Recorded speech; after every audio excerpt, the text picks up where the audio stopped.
Pagkatapos natin mag-loan sa GCash, ngayon ay ituturo ko naman sa inyo kung paano tayo magbabayad ng ating loan. Kung matatandaan nyo ay nakapag-loan na tayo noon ng 7,000 at dito ay itinuro natin o ipinakita natin kung paano tayo mag-loan sa GCash. Step by step po natin ginawa yan at ipinakita po natin kung paano hanggang sa dulo. So ngayon, paano naman tayo magbabayad sa GCash? So una-una, meron tayong tatlong paraan para magbayad sa GCash. Pwede po tayong via dashboard o dun sa ating GCash wallet. Kaya pwede rin sa bills, pay bills, saka pay via payment partners. So pwede rin po yan. So ngayon magko-concentrate lang tayo sa G-Loan dashboard o dun sa ating wallet. So ang gagawin lang natin ay lalagyan lang natin ng laman ng ating wallet and dun siya babawasin yung ating loan. Okay, umpisa na natin. So unang-una, magkano ang pwede mong i-loan sa GCash? Ang loanable amount na pwede nyo hiramin ay between 1,000 hanggang 125,000. Depende po yan sa inyong mga transactions saka sa inyong G-score. Okay? So ang payment terms ay pwedeng 5 months hanggang 24 months. Depende rin yan sa loan amount at ng inyong eligibility. Okay? So, umpisa na natin. Open your GCash app at i-click nyo yung borrow. Okay, pagkatapos po niyan, i-click natin ang G-Loan. Yang nasa ilalim yung may arrow na yan. And then kung mapapansin nyo, 7,000 ang ating na-loan out of 10,000. So 7 lang yung time na yon, 7,000 lang yung pwede kong i-loan. Okay? So, sa ilalim yung mga details. So kamukha nung loan account, tapos yung lender, tapos yung kung ilang beses na kayo nakakapagbayad at kailan ang due date.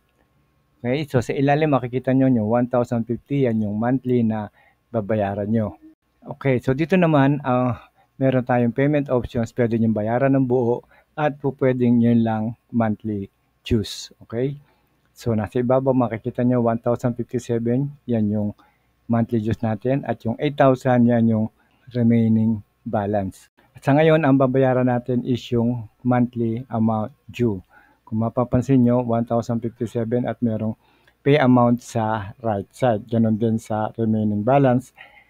Meron ding pay in full. So, doon tayo sa installment, 1,000.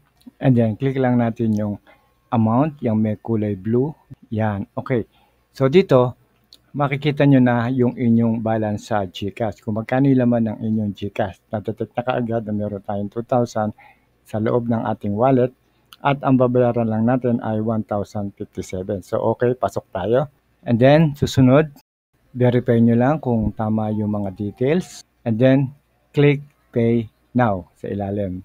Bibigyan din kayo ng reference number ng GCash at papasok yan sa inyong email. Okay, o kaya sa inyong cellphone na nakaregister dito sa GCash kung saan nyo siya binayaran. Okay, so dalawa.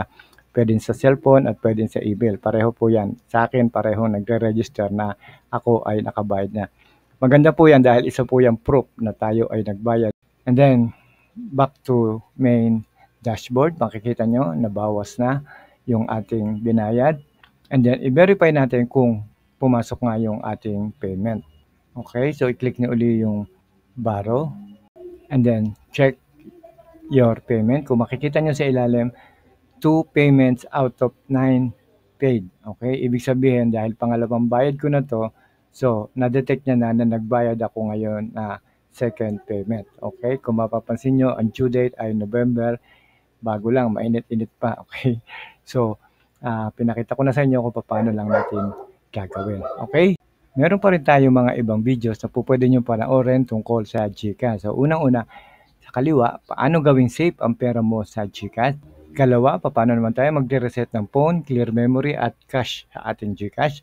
Ikatlo, how to link any bank. So kahit anong bangko po pwede natin i-link dyan. May tutorial din tayo niyan.